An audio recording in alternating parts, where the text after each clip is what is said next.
김성태 국조특위위원장이 발언을 시작합니다. 들어보겠습니다. 가결돼 대통령의 직무는 즉시 정지되었고 헌법재판소의 탄핵 결정 심리가 개시되었습니다. 국회의 책임이 무겁습니다.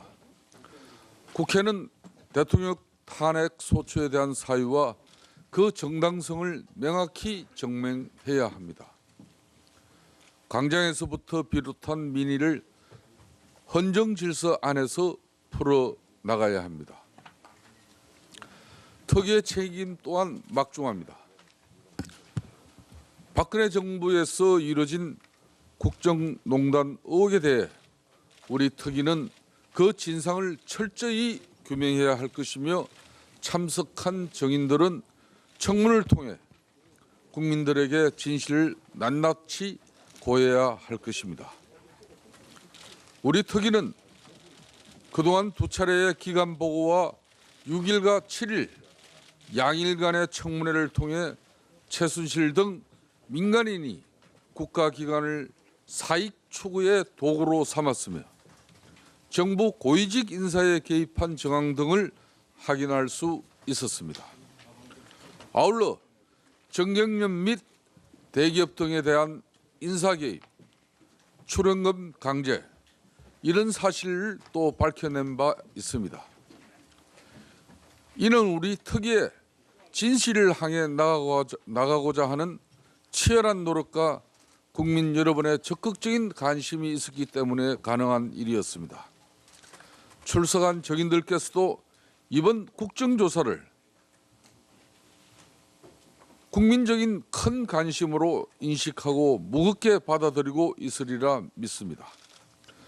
아울러 오늘 이 자리에 출석하지 않았지만 분명히 언론을 통해서 이 청문회를 보고 있을 불출석 정인들께도 위원장으로서 출석을 거듭 촉구합니다.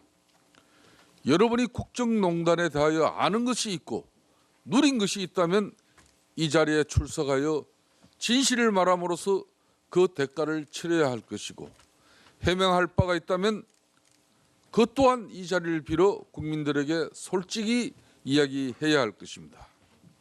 위원장으로서 특위를 대표해 다는컨대 이를 위해 불출석 정인에 대한 법적 책임을 묻는 것은 물론이고 수감 중인 최순실 등 핵심 정인에 대해서는 구치소를 방문하여 현장 조사를 실시할 것이라는 점을 분명하게 이 자리를 통해서 밝힙니다. 어제 간사간 협의에서도 논의를 했습니다마는 우병우를 비롯한 최순실 일가들의 특히 정원 때 불출석에 대한 국민적 공분까지 담아서 역대 국정조사는 치르고 나서 명백한 법적인 행위를 잘 물지 않았다면 근본 청문회에서는 허위 진술이나 또 동행명령 우리 국정조사 특위에 새로 보임된 위원님을 소개해드리겠습니다. 새누리당 소속의 이종구 위원님께서 사임하시고 이혜운 위원님이 보임해 오셨습니다. 새로 보임해 오신 이혜운 위원님 잠깐 인사해 주시기 바랍니다. 반갑습니다. 이혜운입니다. 남은 기간 최선을 다해서 임하겠습니다. 잘 부탁드립니다. 그러면 의사일정 제1항 박근혜 정부의 최순실 등 민간인에 의한 국정농단 의혹 사건 진상규명을 위한 국정조사 특별위원회 제3차 청문회를 상정하도록 하겠습니다.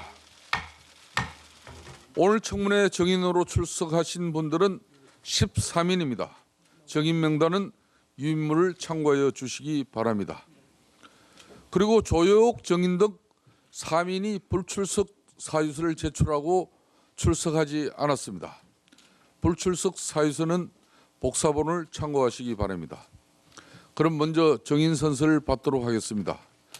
정인에 대한 신분 확인은 전문위원실에서 사전에 실시하였으므로 생략하도록 하겠습니다.